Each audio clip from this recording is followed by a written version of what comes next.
दोस्तों, आज की इस वीडियो में हम आज ऐसे उस व्रत के बारे में बताएंगे जिसे करने से स्त्रियों को सौभाग्य प्राप्त होता है, साथ ही उनकी मनोकामनाएं पूर्ण होती हैं और उन्हें मनचाहा वर भी मिलता है कन्याओं को। तो दोस्तों, हमारा वीडियो लास्ट तक जरूर देखें। श्री परम भगवान भूमि कैलाश पर्वत पर विशाल वट वृक्ष के नीचे भगवान शिव पार्वती सभी गणों सहित विराजमान थे। बलवान वीरभद्र, भृंगी, श्रृंगी, नंदी आदि अपने प्रहरों पर सदाशिव के दरबार में शोभा बढ़ा रहे थे। किन्नर ऋषि हर भगवान की छंदों से स्तुति गान स्वर में कर रहे थे। उसी शुभ अवसर पर महारानी पार्वती जी ने भगवान से दोनों हाथ जोड़कर प्रश्न किया, हे महेश्वर, मेरे बड़े सौभाग्य जो मैंने आपसे सीखने के लिए पति को वरण किया था, क्या मैं जान सकती हूँ कि मैंने वह कौन सा पुण्य अर्जन किया जो आप इतने अंतर्यामी हैं। मुझ दासी को वर्णन करके बताने की कृपा करें। महारानी पार्वती जी की ऐसी प्रार्थना सुनने पर शिव जी बोले, तुमने अति उत्तम पुण्य संग्रह किया है जिससे मुझे प्राप्त किया था। वह अति गुप्त व्रत है, पर तुम पर प्रकट करता हूँ। यह व्रत भाद्रपद मास की शुक्ल पक्ष को किया जाता है। इस व्रत के बहुत प्रसिद्ध है, जैसे तारागणों में चंद्रमा, नवग्रहों में सूर्य, वर्णों में ब्राह्मण, देवताओं में गंगा, पुराणों में महाभारत, वेदों में सोम, इंद्रियों में मन, वैसे सब व्रतों में यह श्रेष्ठ है। जो इस नक्षत्र युक्त पड़े वह महान पुण्यदायक होती है। ऐसा सुनकर पार्वती जी ने कहा, हे महेश्वर, मैंने कब कैसे यह व्रत किया था, विस्तार के साथ श्रवण की इच्छा करें। इतना सुन भगवान शंकर बोले, हे भगवान उमा, भारतवर्ष के उत्तम हिमालय पर्वत श्रेष्ठ है। उसके राजा का नाम हिमांचल है। वहाँ तुम भागवती रानी मैना से पैदा हुई थी। तुमने बाल्यकाल से ही मेरी आराधना करना आरंभ किया था। कुछ उम्र पर तुमने हिमालय की दुर्गम गुफाओं में जाकर सहेली सहित मुझे पाने हेतु तप आरंभ किया था, और तुम ग्रीष्म ऋतु में भी चट्टानों पर आसन लगाकर तप किया, वर्षा ऋतु में बाहर पानी में तप किया, हिम ऋतु में पानी में खड़े होकर मेरे ध्यान में संलग्न रही। इस प्रकार 6 ऋतुओं में तपस्या करने पर जब मेरे दर्शन न मिले तो तुमने सूरज की ओर वायु को सेवन किया, फिर वृक्षों के सूखे पत्ते खाकर शरीर को छीड़ किया। ऐसी तपस्या में लीन देखकर महाराज हिमांचल को अति चिंता हुई और तुम्हारे विवाह के लिए चिंता करने लगे। इसी शुभ अवसर पर देवर्षि नारद जी उपस्थित हुए। राजा ने अति हर्ष के साथ नारद जी का स्वागत पूजन किया और उपस्थित होने के कारण इच्छुक हुए। नारद जी ने कहा, हे राजन, मुझे भगवान विष्णु ने भेजा है। मैं चाहता हूँ कि आपकी कन्या को योग्य वर प्राप्त हो, इसलिए मैं वैकुंठ निवासी शेषनागों के लिए भगवान से आपकी कन्या का वरण स्वीकार किया है। क्या आपको स्वीकार है? राजा हिमांचल ने कहा, महाराज, मेरा सौभाग्य मेरी कन्या को विष्णु जी ने स्वीकार किया है और मैं अवश्य उन्हें कन्या उमा का कन्यादान करूंगा। यह सुनकर नारद जी वैकुंठ पहुंचकर विष्णु भगवान को पार्वती के विवाह का पूर्ण होने को सुनाया। इधर महाराज हिमांचल वन में पहुंचकर पार्वती जी को भगवान विष्णु के साथ विवाह होने के लिए निश्चय सुनाया।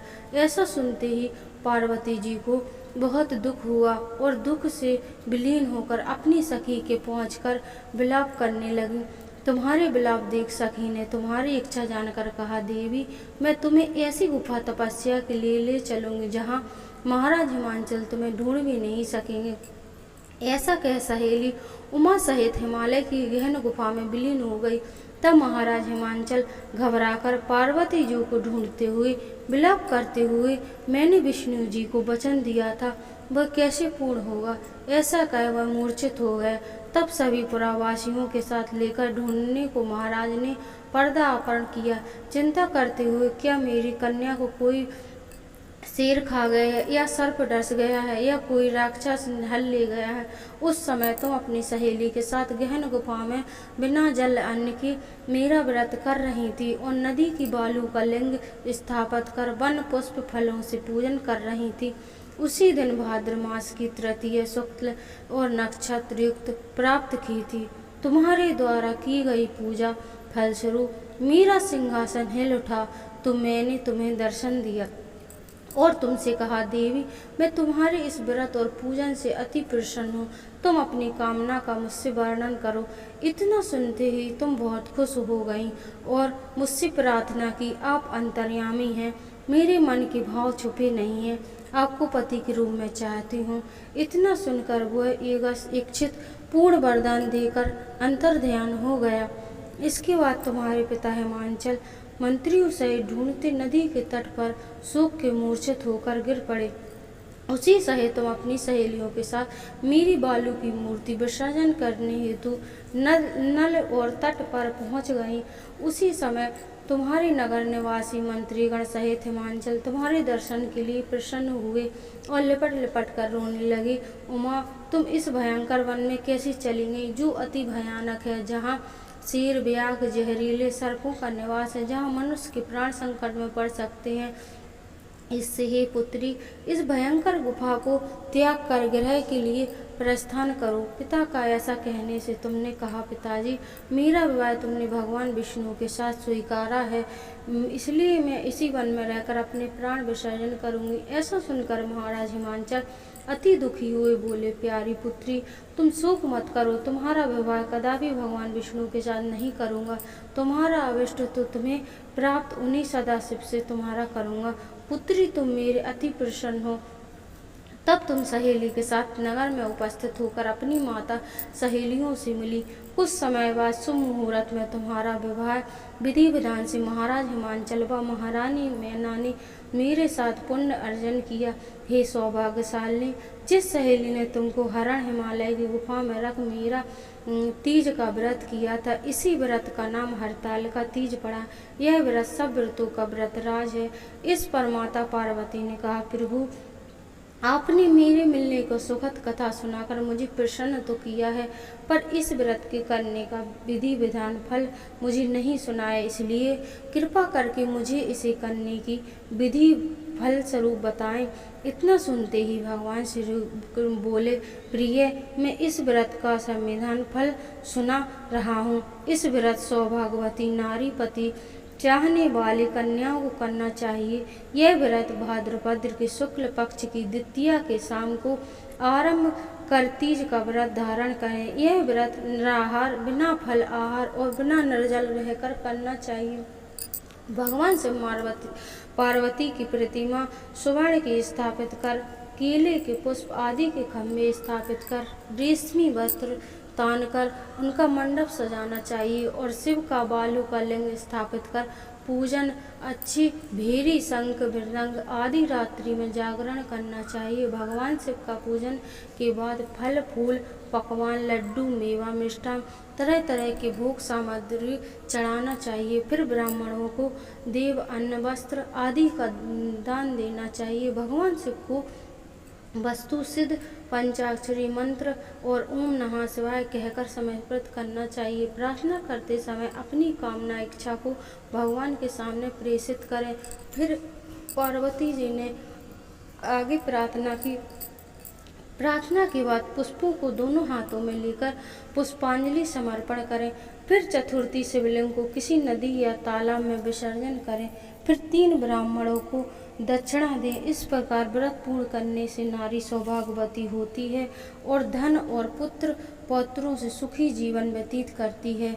कन्याओं को व्रत करने से कुलीन, विद्वान, धनवान वर प्राप्त होते हैं और सौभाग्य प्राप्त होता है। हे देवी, जो सौभाग्यवती स्त्रियां या नारियां इस व्रत को करती हैं, वह धारण करती हैं, वह बार बार वैधव सुख और पुत्र शोक को प्राप्त नहीं होती। जो नारियां तृतीय के दिन व्रत रखकर चूरी से अन्न खाती हैं, वह सुअर का जन्म पाती हैं।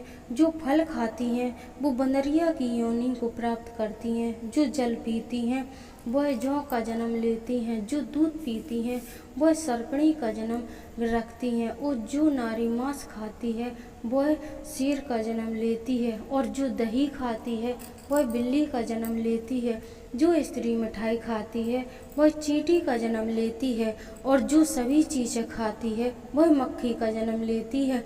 जो उस दिन सोती है वह अजगरी योनि को प्राप्त होती है। उमा, इस व्रत को श्रद्धा विधि से धारण करते हैं और वह मुझसे पति प्राप्त होता है। दूसरे जन्म में तुम्हारे समान स्वरूपवान होकर इस संसार में उत्तम उत्तम सुख भोग भोग कर प्राप्त होती है। इसी व्रत को करने से नारियां शिवलोकी होती हैं। और इसके बाद श्री गौरा पार्वती माता ने उनके लिए एक प्रार्थना की, जय जगमाता मेरी भाग विधाता, तुम हो पार्वती शिव प्यारी, तुम दाता नंद पुरानी, सती संतों में रेख तुम्हारी, जय हो आनंदाता जय जगदाता, इच्छिक वर मैं तुमसे पाऊँ, भूल चूक दुख ना उठाऊं, भाव भक्ति को तुमसे पाऊं, कर दो पूरन दाता जय जगदाता, बोलो ओम नमः शिवाय। इसी व्रत को करने से स्त्रियां सौभाग्यवती होती हैं और शिव जी सा मन चाहा वरदान पाती हैं और शिव जी जैसा पति उन्हें मिलता है।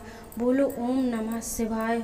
अगर दोस्तों आपको हमारी वीडियो पसंद आए तो प्लीज़ हमारे वीडियो को लाइक सब्सक्राइब ज़रूर कीजिएगा, जिससे हम आपके लिए और ऐसी ही वीडियो बना सकें।